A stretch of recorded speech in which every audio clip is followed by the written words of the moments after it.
So when you look at the names up here, these are really the people whose shoulders I'm standing on to be able to stand up here. So Jeremy Springer, David Homans has done a lot in graduate medical education, and Joan Bisson. So really, there's a long, steep history of graduate medical education at Park Nicollet.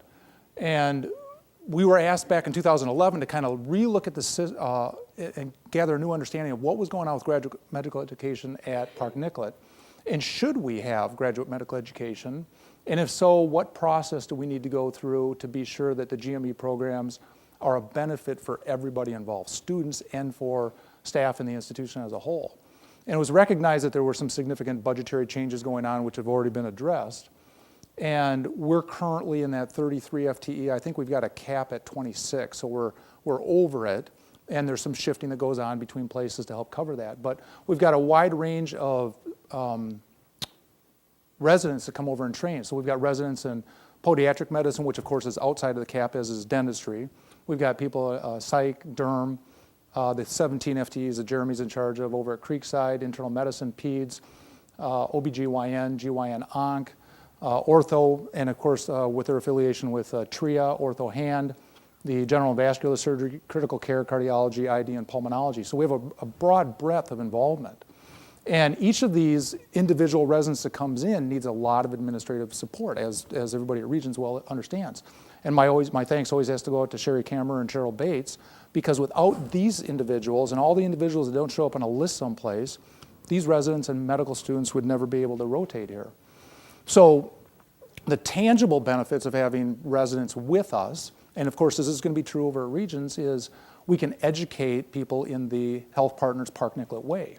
So the compassionate, empathetic care that in a private, not-for-profit, integrated care system, and much to how do we get them to the point so when they've graduated, we can turn around and hire them right away, because we have to look at, it's kind of an extended interviewing process. And you just look in the hallways, how many people were with you, and now they're your colleagues. So it's a really nice way to recruit by having them rotate with us. And the engagement of the teaching staff by residents and exposure of residents to the staff, it keeps us all young, vibrant, engaged, and up to date. So the intangible benefits are, do patients come to us because we have residents? There's a resident right now, I think the patient would rather see the resident than see me every day, to be honest. People who seek employment here, do they come here and work because we're involved in education? Are we a better healthcare delivery system because we're engaged in education? And do we have stronger relationships across the Twin Cities because we're involved in education? Absolutely. I mean, tonight's a wonderful example. And then you look at our association with the University of Minnesota, so it develops wonderful, broad relationships. So the reality of the finances, I think I can probably skip this because it was all hit on. So in 2012, we simply had an ad hoc committee. And again, thank you to David Homans, because he really championed all this for many, many years. We did a site assessment review. And the strategy, Louis Ling at that point came in, and Troy Taubenheim, and reviewed all this stuff, and we took it to everybody that had a resident and did this kind of mini stress evaluation. Okay, so what if you lose your resident? How does that impact your department, your enthusiasm, et cetera? And we came back to really nothing changed, because everybody was dedicated, everybody wanted a resident that had one. And so the core educational service rotations maintained as is. And I think we have wonderful engagement.